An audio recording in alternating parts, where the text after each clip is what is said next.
네, 사랑하는 성도님들, 예수님께서 제자들 중에 몇 사람을 데리고 변화산에 올라가셔서 천상의 경험을 허락하셨습니다. 그리고 다시 나머지 제자들이 있는 곳으로 내려오셨는데, 그때 그곳에 문제가 생겼습니다. 우리가 마가복음 앞부분에서 이미 살펴봤지만, 제자들은 예수님의 파송을 받고 주님께서 주시는 권능으로 병자들을 고치고 또 귀신 들린 자들을 고친 경험이 있습니다. 그런데 오늘 말씀을 보면 제자들이 한 귀신 들린 아이를 고치지 못해서 쩔쩔매고 있습니다. 그래서 사람들에게 둘러싸여서 비난과 조롱을 당하고 있는 그런 상황입니다. 예수님께서 그 문제의 원인을 믿음 없음이라 라고 말씀하십니다. 19절을 보니까 19절에 대답하여 이르시되 믿음이 없는 세대여 내가 얼마나 너희와 함께 있으며 얼마나 너희에게 참으리요 그를 내게로 데려오라 하시매. 남아있던 제자들은요, 아마도 자만과 그리고 안일함에 빠져서 하나님을 간절하게 의지하는 믿음과 또 깨어서 기도하는 자세를 잃어버렸을 가능성이 높습니다.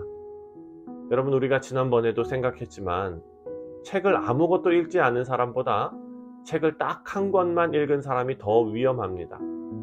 제자들은 예수님의 권능으로 능력을 베풀며 사역을 시작했으면 더 겸손하게 주님을 깊이 알고 교제하는 일에 힘썼어야 했습니다.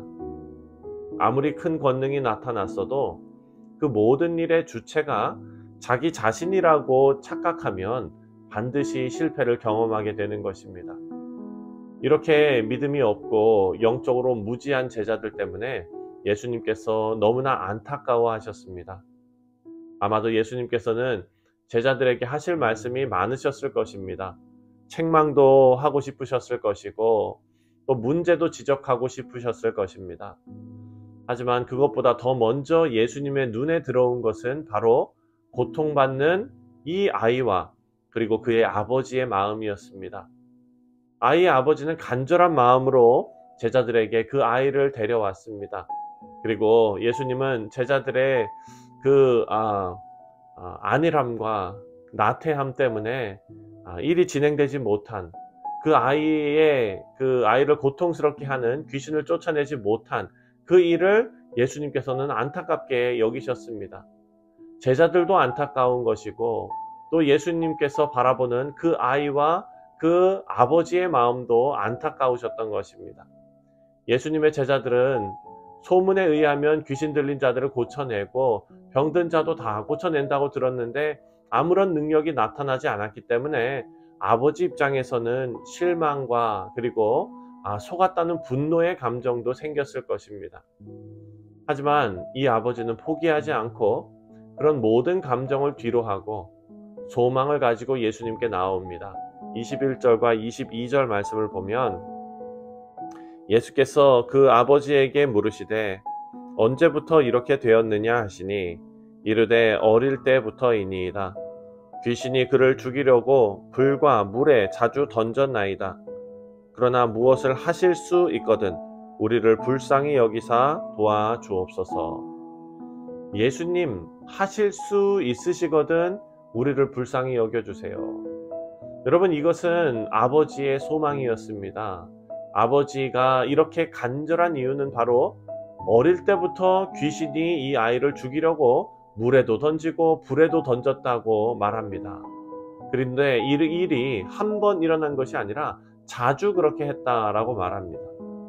이렇게 너무 오랫동안 귀신에 사로잡힌 이 아이는 사회적인 관계가 다 끊어졌을 것입니다.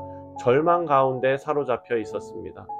그런 상황에서 이 아이의 아버지가 이렇게 말합니다. 무엇을 하실 수 있거든. 사실 여러분, 예수님께서 문둥병자를 고치실 때 마가는 그 장면을 자세하게 기록해 놓았습니다. 그 문둥병자는 아주 담대하게 예수님께 말했습니다.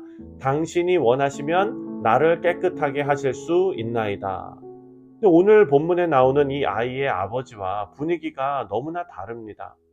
물론 이 아이의 아버지도 갈급함이 있습니다. 다급합니다. 간절함이 있습니다. 하지만 이 아버지의 말에는 신중함이라기보다는 어쩌면 조금은 회의적인 마음이 더 담겨 있는 것처럼 보입니다.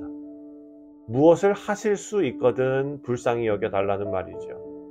하지만 이런 아버지의 요청에 예수님께서는 단호하게 말씀하십니다. 23절입니다.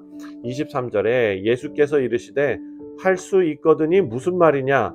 믿는 자에게는 능히 하지 못할 일이 없느니라 하시니, 예수님의 이런 단호한 말씀에 아이의 아버지는 정신이 번쩍 들었습니다.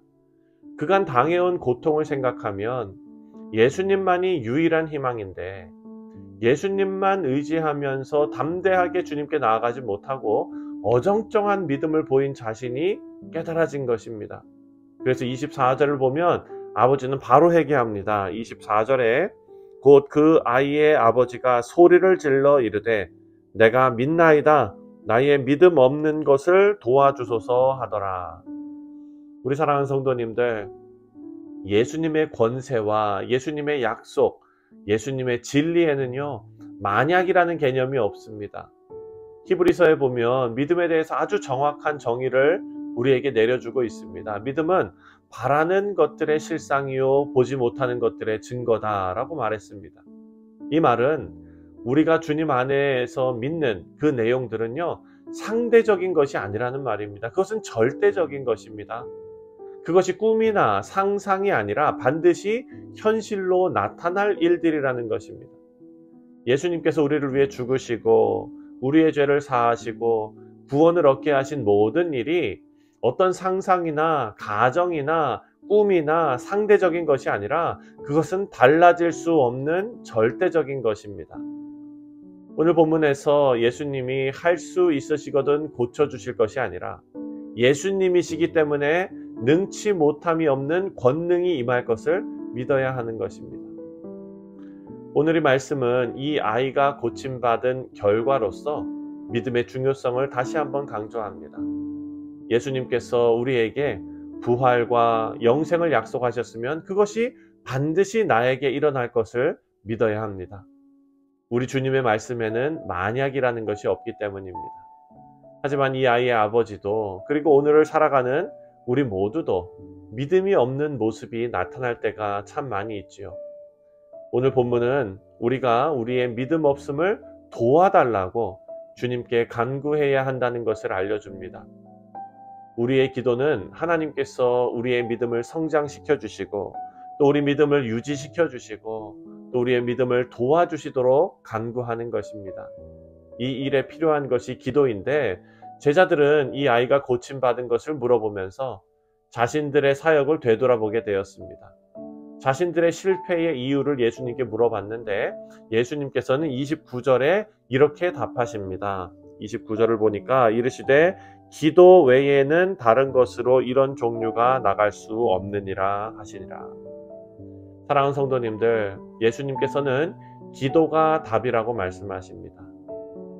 오늘 말씀 후에 이제 우리가 각자 기도하실 때에 바라고 기도하기는 하나님의 능력의 원동력이 살아나는 그런 역사가 우리 가운데 나타나시기를, 우리 뉴욕 성실 장로교회 그리고 그 교회에 속한 각 가정들 위해 이런 하나님의 능력의 원동력이 살아나시는 귀한 역사가 나타나시길 주님의 이름으로 기도하고 또 축원합니다.